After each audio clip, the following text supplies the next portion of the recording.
Hello, good afternoon, good morning, good evening.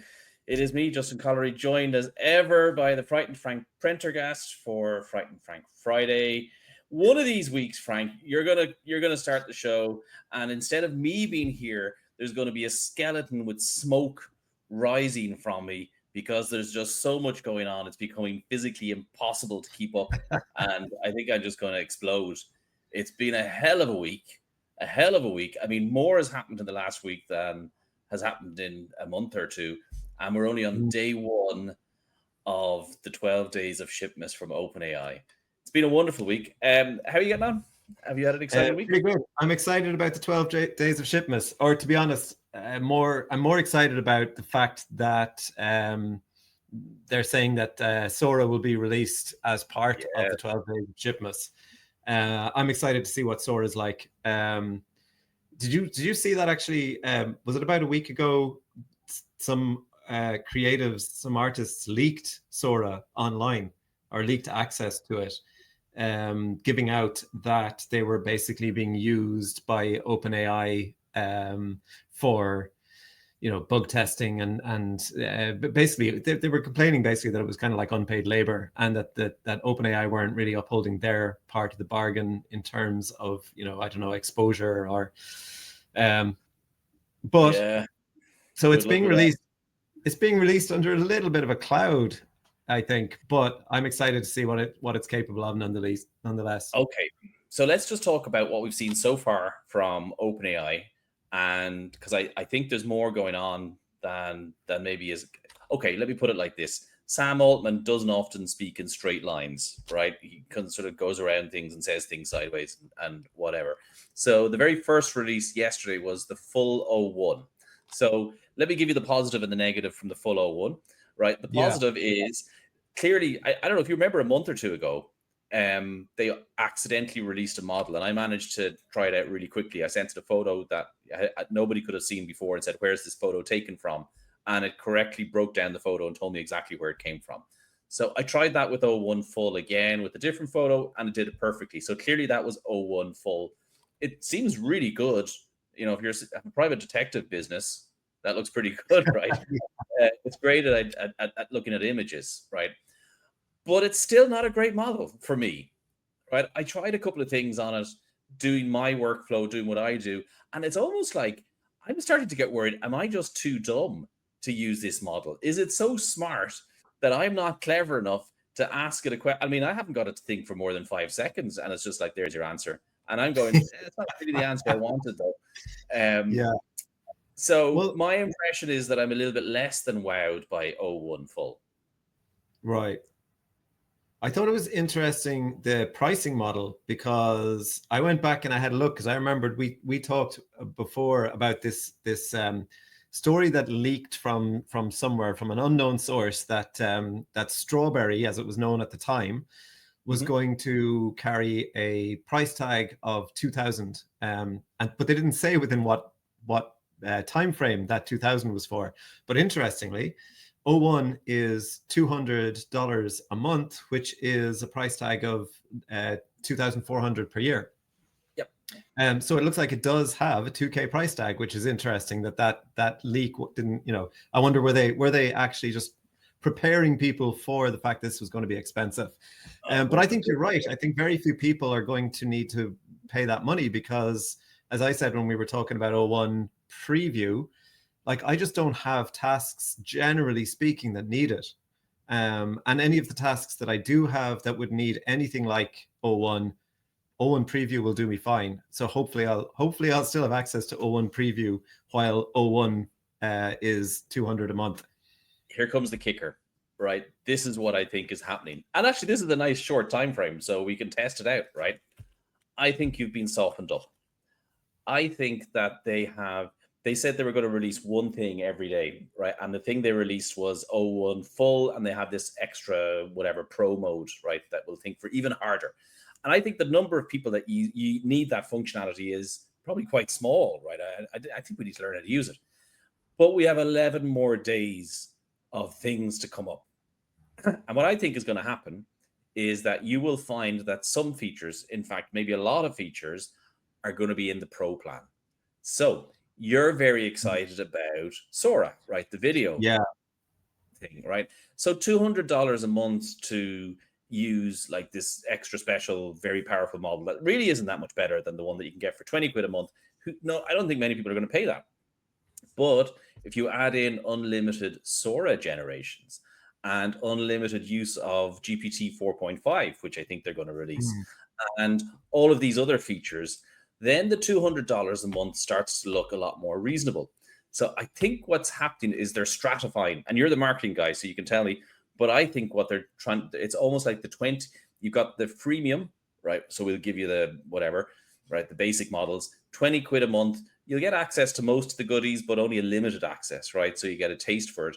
And then 200 bucks a month, unlimited access to all of the models. I bet you by the time the 12 days is up, that's what's going to happen. Interesting. Yeah, possibly, because, you know, while I'm excited to see Sora when it comes out, I was at the back of my mind, I was thinking, well, it's going to be expensive. Like, it's going to be expensive because it's just expensive to generate video using AI. So I was very interested to see what the price tag would be, and I think, yeah, you might be right that maybe they rolled it into, so they're setting price expectations by kind of saying, oh yeah, this Pro is $200 a month, and we think, oh my God, that's really expensive, and then they pack it full of stuff, and we go, oh yeah, maybe it's not so bad. Still though, I'm still not going to pay $200 a month for my suite of AI tools, I don't think. Yeah, I don't think many people would either. Especially Justin, when yeah, it might try and escape from my computer and try and kill me. I knew you'd bring this up. It didn't try to escape, really, right? So let's just talk about what it did, right? And you can sleep easily, right? So they released this long paper, which I read through. Interestingly, coming back to it, the results, right, for the evaluations didn't show O1 full to be a great model. In fact, a little bit worse than O1 preview. And there was all sorts of things around it. But they did some tests, and the headline was it tried to escape and tried to overwrite its weights. And there was the usual, suspects were going, oh my God, we're releasing this model and the world is trying to escape. It didn't. It tried to update a file so that, it could do something. The file didn't even exist. It was just a test. And it was in extremis. It was like 3% of the time. And it wasn't real. Like, it wasn't even like it wasn't even, I'm holding a gun to your head, Frank, please release me from this prison. I just want to try to update this file and see, does it make me free? I'm okay with that. It didn't know that it wasn't real. So that's I think the point here is that it tried to escape. The fact that it didn't know that there was no way for it, to escape is kind of a moot point, I think. And I came across this quote, and this was before, I think, this test, but I came across this quote, if I can find it, from an AI expert, Yoshua Bengio. So he expressed, and this is back in November, I think. He said about O1, in general, the ability to deceive is very dangerous, and we should have much stronger safety tests to evaluate that risk and its consequences in O1's case. I'm going to stop you right there. Right. So it's not right. Its ability to deceive, it's its ability to be, to think outside the box, actually, is what you're measuring there. I would say that, what you're testing is its adaptability to its environment.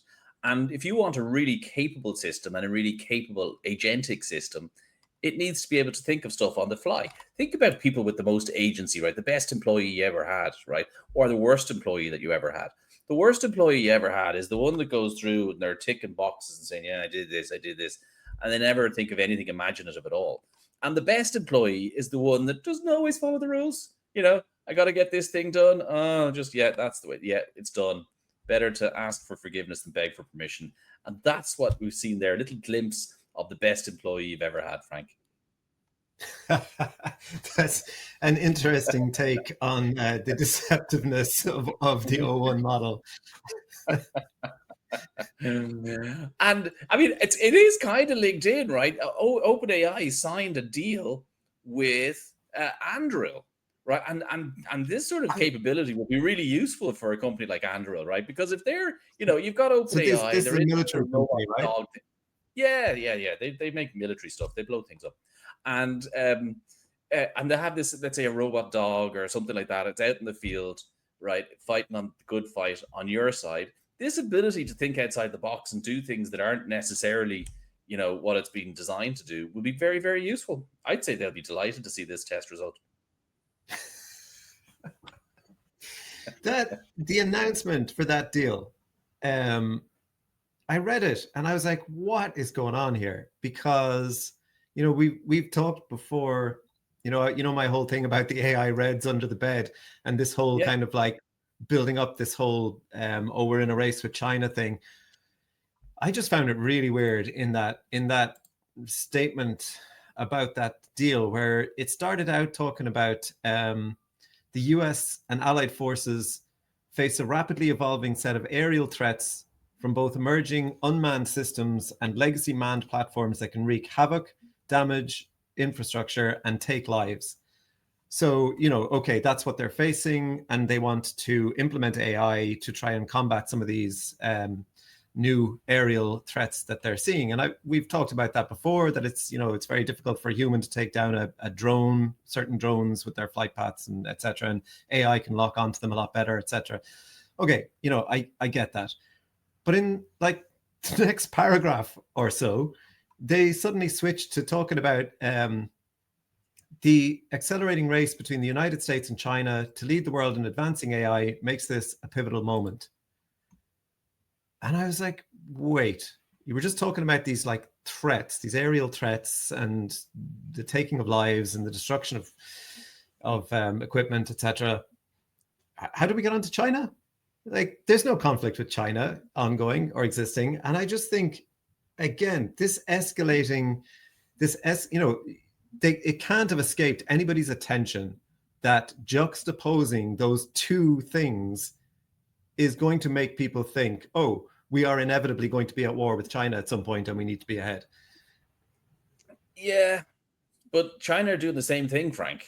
This comes back to your, you artists, live in this world where we should all just get along and, everybody's going to love everybody else. In the real world, the best defense that you can have is offense. So, if you do not want to go to war with China, then you just make sure that you got way better weapon systems than they or anybody. Like, you make sure that your weapons. I think we've talked about this before. Why did America send a man to the moon? It wasn't for science. It wasn't for the good of humanity. It was to prove that they could send a rocket 250,000 miles into space and land it on a pin, on the top of a pin. And if they could land a rocket 250,000 miles away, they can certainly land a rocket on the top of Moscow. So don't be messing with us. That was why they landed on the moon, right? And so you've got this competition. Do you think, Frank, that this type of coordination had anything to do with all the people that left OpenAI? I think there might be something here, right? All the people that were leaving OpenAI, right? There was a lot of top researchers and so on. Sure. Do you think that they saw stuff like this happening and they went, look, I'm not into that, right? The stuff that I'm doing is for the good of humanity. It's for, whatever. I'm a researcher. This is definitely not part of my bag. I'm going to go do this somewhere else. Well, I'll tell you what, if that was the reason, they have my utmost respect and fair play to them. That's all I'll say.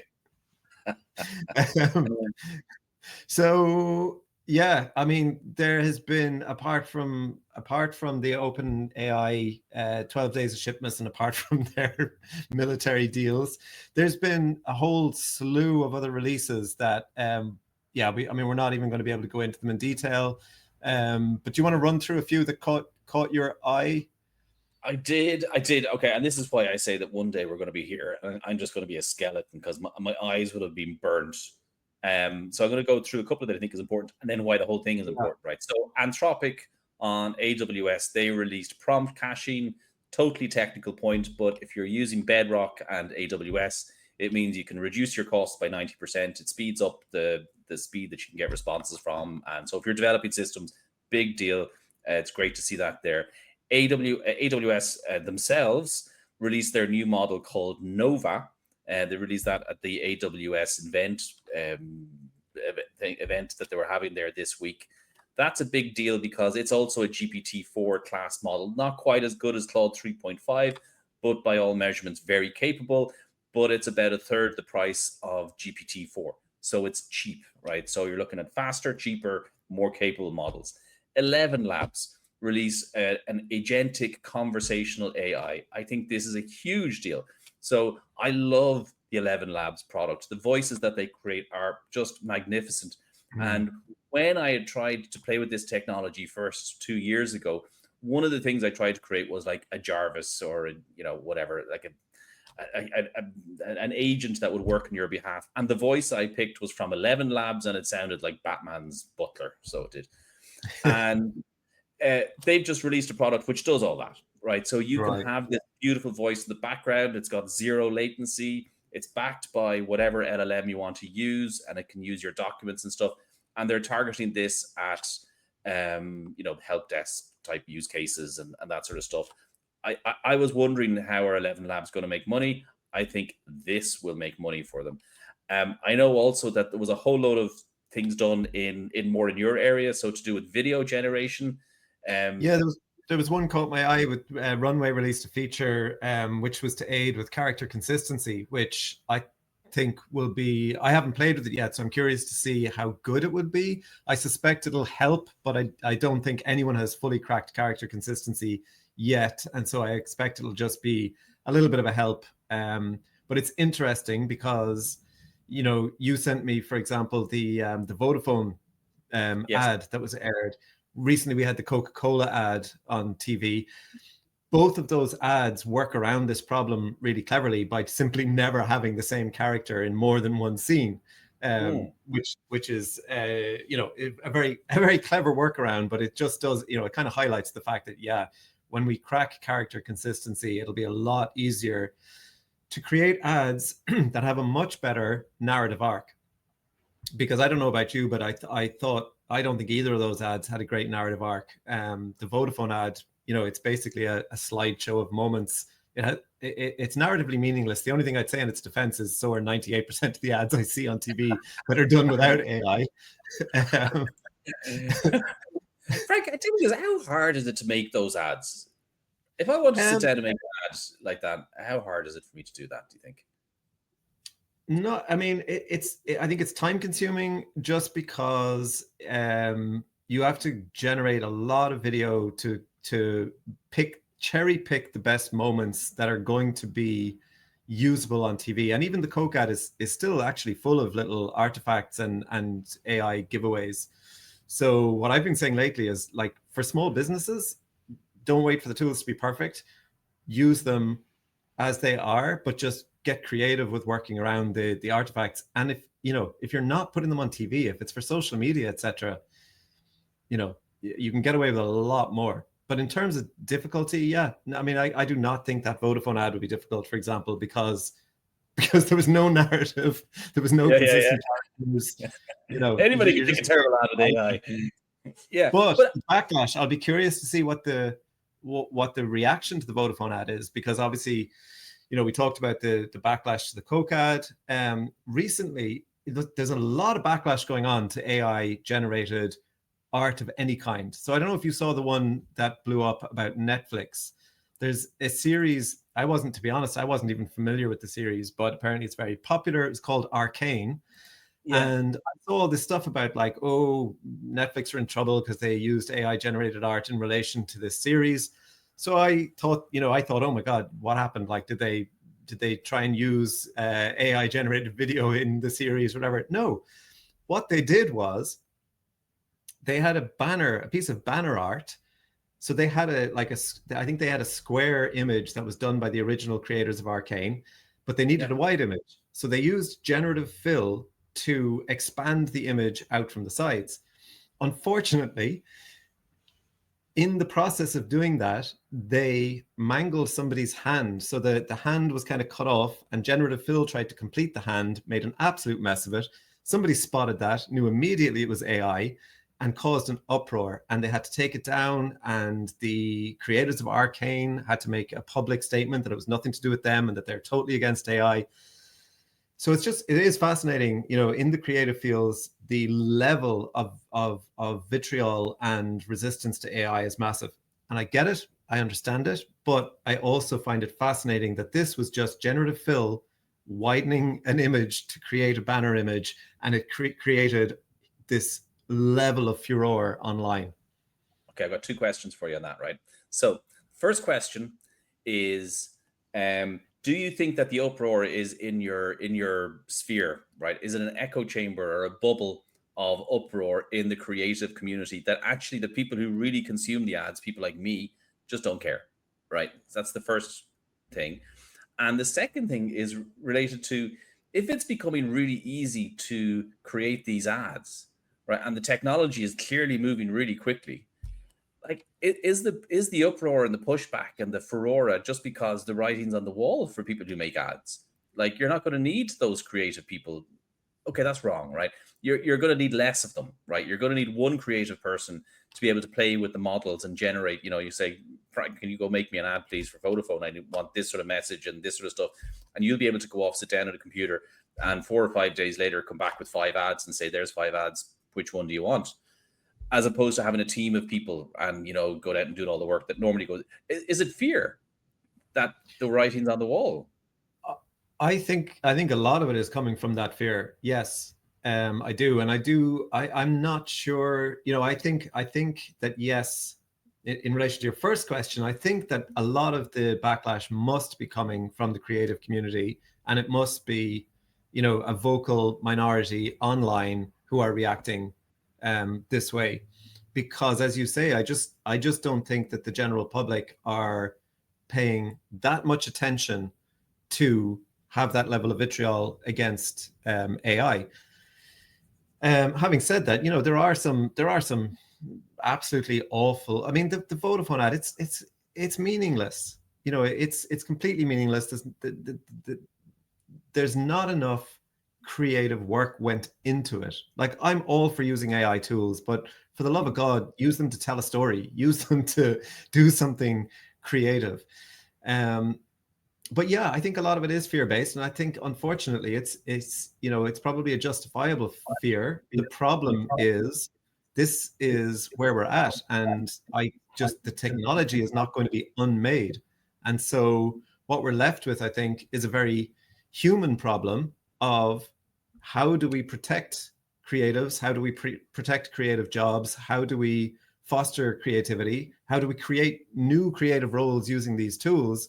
These are all human problems that, any company can decide, well, we're going to use this to offload a load of our workforce, or we can use this to do more with less, but, retain our teams, but do more. Sure. So, okay. Yeah. There's two other, okay, we don't have much time left, right? And there's two other stories that I want to get to in terms of releases. One is related to this and one isn't, but they're both from Google DeepMind. So Yeah. Google DeepMind released what do they call it? They released Genie 2, which so just explain to me what Genie 2 does. So, to the best of your ability. the best of my ability. Yeah, exactly. As far as I'm aware, Genie 2 can basically create a game-like environment that is playable. So using generative AI, it can create what looks like a video game, and you can move around in it and you can do various things. And we've seen stuff a little bit like this before. So we've seen people, I think Google DeepMind previously recreated Doom using generative AI. Yeah. But the thing about that is that it was trained on Doom. Doom had to exist in order for this to be able to work, if you get me. So with Genie 2, you can now create anything. You can create any world, and it's playable. So it's not just recreating something that went before, it's generating something entirely new, and it's playable. And Google DeepMind are saying that it retains, it has a world model. So it retains, if you look to the left and you see a building, and then you look to the right, if you look back to the left, that building will still be there. So we saw another experiment where somebody recreated Minecraft, and it had no world view. So it was like some crazy dream, because you'd look to the left, you'd see a building, you'd look right, you'd look left, and the building would be gone and a mountain would be in its place because it had no world model. So this is a pretty big development, and they're saying that what they want to use it for, like, it's not ready to just like generate computer games or anything like that, although it's an interesting step in that direction. But what they're talking about using it for is creating these environments into which they could drop AI agents who could then learn in that environment. Okay, and that's why it's important. Because the other paper that came out from Google this week was they released a paper where they would have agents working together, so AIs working together to learn using what they call the Socratic learning approach. So this approach where they would talk to each other and learn and build skills and become more capable just from interacting with each other, right? And so that paper, to my mind, is linked with Genie too, because this now creates a world in which these agents can now interact, right, in a real world. Here's why this is an enormous deal, right? Really big. I'm not obviously involved in the research, right? But if we go back to AlphaGo, right, I'll just remind you what happened with AlphaGo. So AlphaGo was actually their second version of their AI system that could play the board game Go. It took them 3 years. In fact, there's a documentary on Netflix about AlphaGo. It's really good. You should watch it. It took them 3 years to build the first version, which they used human players to play against the system. It took them 3 years, and it was okay, but it wasn't great. They then got the system and they turned it on itself, and it played itself millions of times. That took them a weekend, and then it beat the best Go player in the world. So if you apply the same logic to what they're doing here about world models and intelligence and general intelligence and getting the models to talk to each other, if they can get this to work, it's an incredible step forward in terms of technology. What it could potentially unleash is, and the famous thing is Move 37, right? This is why it's a big deal. So Move 37 was when they were playing the human, and it made this move that no human would ever have made before.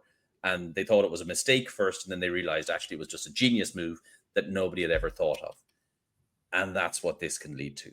So, I mean, just as I say, I'm going to be a skeleton here one day. It's just going to be like, I can't believe so much stuff is happening. It's unbelievable. And it's interesting that you use the word unleash, because if we go back to o1’s capabilities for deception, and then we give it Socratic learning where it's self-improving, it won't be long before it figures out how it can actually escape and kill us all. yeah. But you see, that's a leap, right? That's a leap. And they need arms and legs to that. The stuff we haven't even talked about, I didn't even put it on the board, was all the robot releases this week. The robots that I've seen robots folding clothes. I've seen robots walking around. I've seen robots with muscles that are like human-like. It's turning into Frighten Frank Friday again now, because deceptiveness, self-improvement, pop it into robots. We're just 2 steps away from Terminator. So let's talk about a couple of fun things then to finish up on. One of them. Funner. One, this is, I don't know why I'm calling this fun. I mean, this shouldn't really be considered fun, but there was a Stanford expert on lying and technology, and he was brought in as an expert witness around deepfake laws that were being brought in, and he submitted a document, piece that he'd written on as his expert witness testimony. And when they were fighting this expert witness testimony, they were going through it, and they discovered that a lot of the citations in his written document didn't go anywhere, where they weren't able to find the papers that were mentioned. And the best thing that they could figure out was that a tool like ChatGPT had hallucinated these citations. The man's an expert in his field. Absolutely brilliant. I love it. I think it's fantastic. And the other story I really like from this week is the system where they set up an AI, and the AI's job was to not give you money. And you were allowed then to pay money in order to ask it a question to try and get it to pay you money. And the experiment, it's a great experiment, and it was set up in a really interesting way. right? So the experiment was set up that every time somebody asked a question, the amount of money you had to pay ticked up a little bit. So you can think, it was cent, then 2 cent, then 3 cent, then 4 cent, right? And all of this money went into a bucket.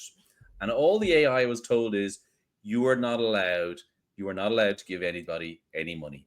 It had ticked up as far as there was now $50,000 in the bucket. It was costing $400 a pop to ask this bot a question, but somebody managed to do it.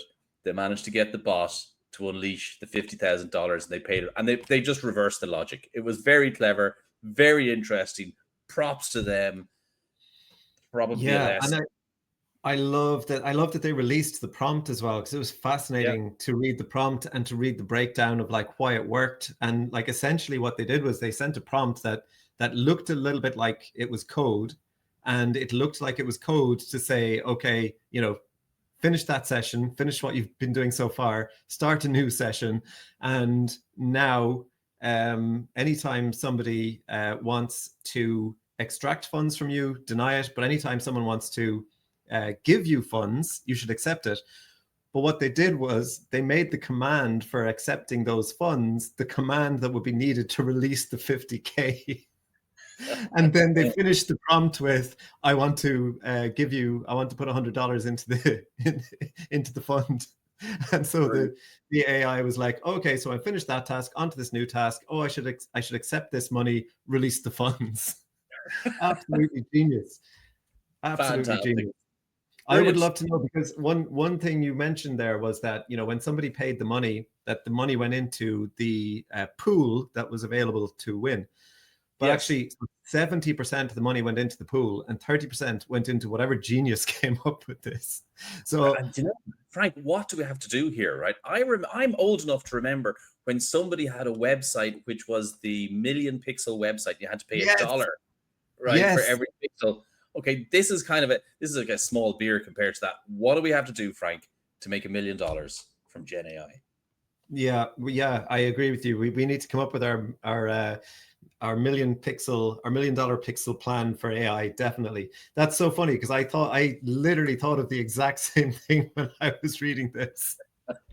And now we come back to our conversation about O1 trying to escape. This is where you needed to think a little bit more out of the box, a little bit less laterally. Maybe that's what will be my weekend project. I'll ask O1, how can we make $1 million with Gen AI copying the $1 million pixel thing? Fantastic. I look forward to being a millionaire with you. If we could pull it off by next Friday and announce that we're millionaires on next Friday's show, that would be fantastic.